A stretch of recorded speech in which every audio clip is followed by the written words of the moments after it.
Olá pessoal, aqui é o professor Matheus e nesse vídeo eu vou falar acerca dos 3 tipos puros ou ideais de dominação legítima, conforme o sociólogo alemão Max Weber. O sociólogo alemão Max Weber nasceu em 1864 e veio a falecer em 1920. Ele é considerado, juntamente com o Comte e com o Karl Marx, um dos principais fundadores da sociologia moderna. E, nesse sentido, uma das principais preocupações ou um dos principais objetos de análise do Weber foi as religiões, ou seja, o objeto de estudo dele, ou um dos objetos de estudo, era a questão religiosa e a influência da religião na sociedade. O Weber escreveu uma série de obras, sendo que aqui eu destaco 3 que eu considero que são as principais. A primeira delas se chama A Ética Protestante e o Espírito do Capitalismo. A segunda é uma palestra que tem 2 partes, uma parte chamada Ciência como Vocação e a segunda chamada Política como Vocação, e que é apresentada em um livro conjunto, né? Ciência e Política, 2 vocações. E a grande obra do Weber é um livro póstumo que se chama Economia e Sociedade.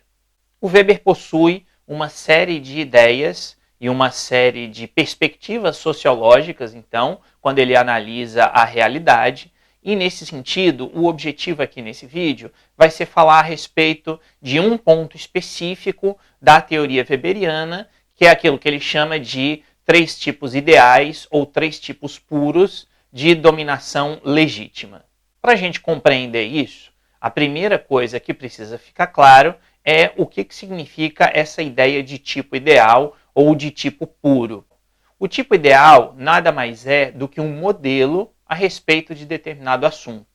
Então, nesse sentido, o Weber constrói a ideia de que vai existir, por exemplo, nesse caso específico aqui do que eu estou tratando nesse vídeo, um tipo, ou no caso 3 tipos ideais de dominação.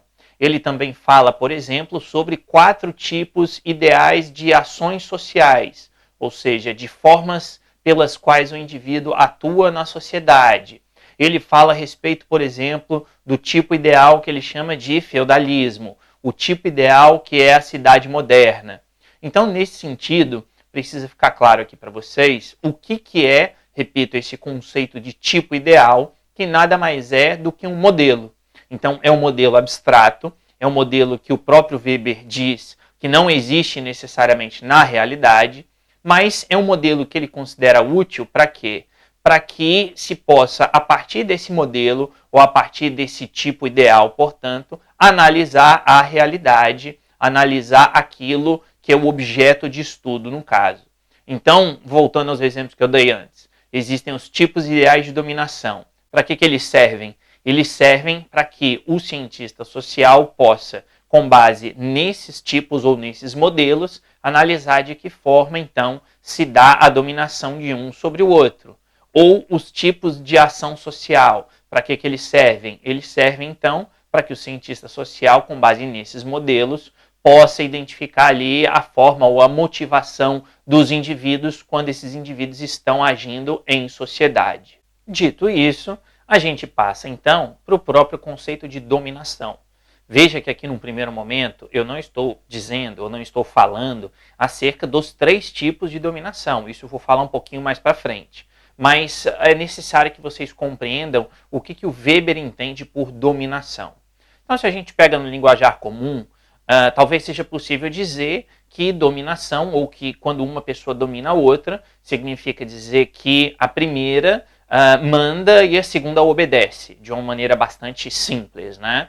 E no caso do Weber, é interessante que ele vai dizer que a relação de dominação, ela não é simplesmente, ou ela não se fundamenta simplesmente nessa ideia de que um manda e o outro obedece sem a vontade do outro em obedecer. Tanto que ele usa a expressão no texto dele de dominação legítima. E por que legítima? Ela é legítima porque aquele que é o dominado, ou seja, aquele que se submete à ordem dos outros, ele aceita essa dominação.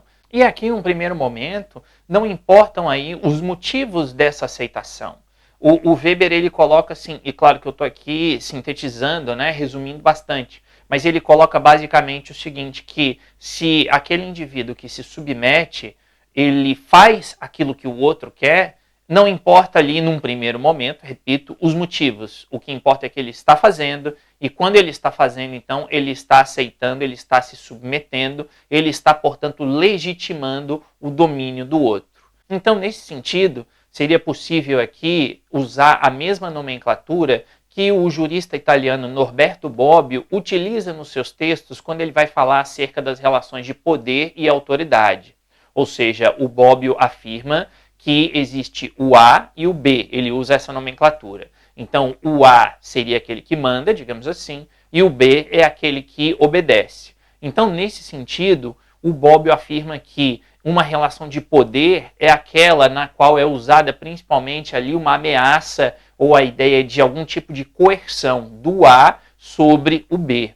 E, por sua vez, uma relação de autoridade é aquela relação na qual o A ele vai mandar em relação ao B, ele vai dar alguma ordem, ele vai fazer alguma coisa, então, para que o B o obedeça, mas o B vai fazer e vai concordar, vai aceitar isso.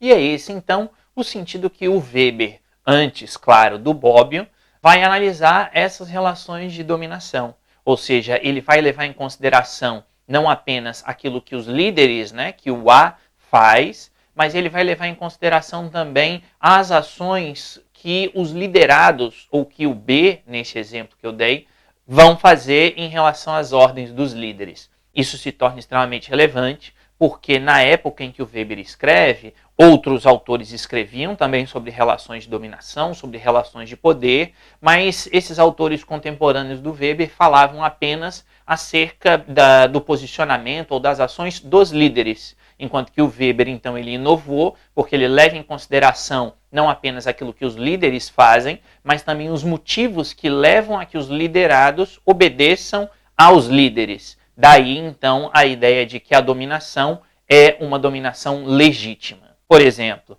se pode dizer, então, que um subordinado obedece ao seu chefe e obedece de mau grado, por exemplo, ou obedece contra a sua vontade, mas está obedecendo. Então, existe aí uma relação de dominação. E essa relação de dominação é tão válida quanto aquela relação em que o liderado obedece ao líder porque admira o líder. Ou seja, de um lado existe um sentimento por parte do liderado de obrigação, talvez de contrariedade até, e por outro lado existe um sentimento por parte do liderado de admiração, de vontade de seguir aquele líder. E para o Weber, nos dois casos, vai existir a dominação, não importa aí se o domínio ele é por uma obrigação ou se ele é por uma admiração, mas nos dois casos, então, existirá essa relação de dominação, e a relação de dominação, repito, será legítima porque ela será aceita pelo liderado. Tanto que o Weber afirma que a única situação em que não se poderia falar em dominação é numa relação entre um homem livre e um escravo, por exemplo. Porque aí no caso desse escravo, não existe a voluntariedade, ou seja, não existe a ideia de que o escravo obedece ao seu dono porque está se voluntariando a obedecê-lo. Quer dizer, o escravo obedece de maneira involuntária, ele é obrigado a obedecer, mas não há esse sentido, esse sentimento de voluntariedade, que é um sentimento que para o Weber existe nas relações de dominação que são legítimas na visão dele.